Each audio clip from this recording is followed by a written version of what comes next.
to Amerikawa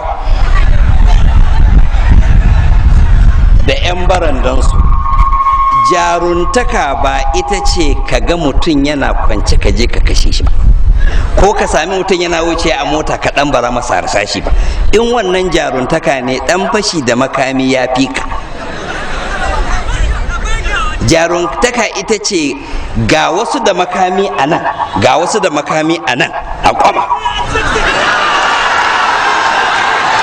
a nan ka nuna kai namiji ne. Kuma ba Amerika ya matsoraci, mun san bai taba wannan ba.